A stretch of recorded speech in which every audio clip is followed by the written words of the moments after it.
Hi, I'm Harper with Life with Leverage, and today we're going to talk about infinite banking and whole life policies. We have Jill here. She's in the real estate world. Why don't you introduce yourself and kind of share what do you do day to day, what your career is, and then we will go into how and why you decided to get some policies for you and your family. All right. Well, I'm Jill Herrington. I'm a realtor in Central Kentucky.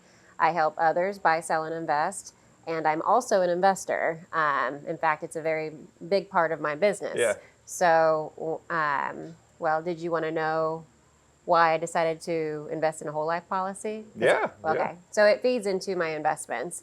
So instead of putting all my money in a savings account, pulling it out, losing interest every time I pull it out, if I put it with a whole life policy, it'll continue to grow. And I think what finally clicked with me, I had to talk to Harper a few times to fully understand the whole life policy concept. It's a savings account. It's not an insurance account. You know, it's you have the ability to take it whenever you want. Hey, Harper, can I pull this much out? And I get the money. So with anything else, any kind of investment that you're making a great return on, you don't have that flexibility. Yeah, definitely. And while whole life isn't classified as an investment, it's a very predictable, guaranteed return with some more potential upside with dividends, and it has very tax advantageous treatment and ease of access to the liquidity and guarantees. It's a great alternative to, say, a savings account or a money market, a place to warehouse your capital or your wealth before you deploy it, whether you're paying taxes, personal property taxes, insurance premiums, or just having liquidity on hand that you need for reserves or to invest. When you were talking about putting your cash in there and the ease of access, when you've reached out to borrow against your policy, can you explain the process from your perspective, how long it took and the steps? Well, since you're such a great partner, I will text Harper and say, hey, how much can I borrow against my policy? He'll give me the number. And then within a few days, that amount could be deposited in my bank. It's super simple. And again, the ability to be able to pull it quickly is so important when I'm making a cash offer for an investment. So important.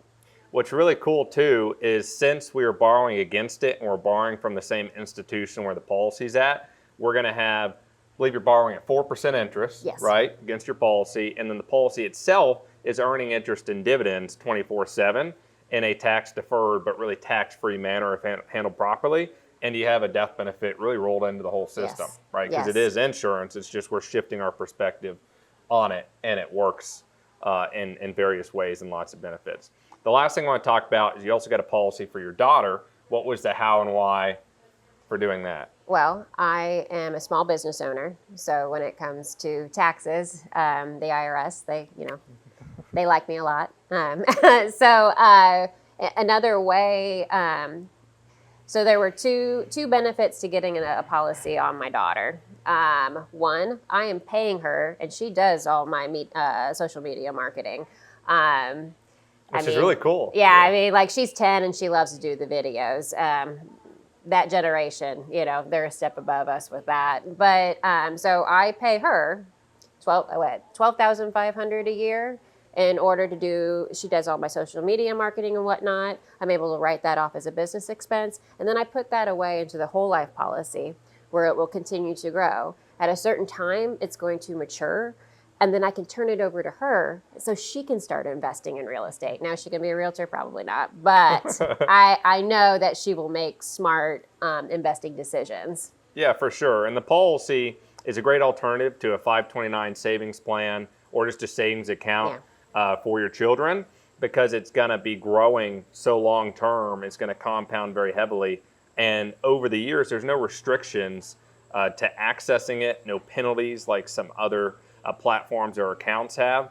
And like you said, you can teach her about money, borrow against it to finance for a car, or if she doesn't go to college, you could use it for a business. You're not penalized for doing so.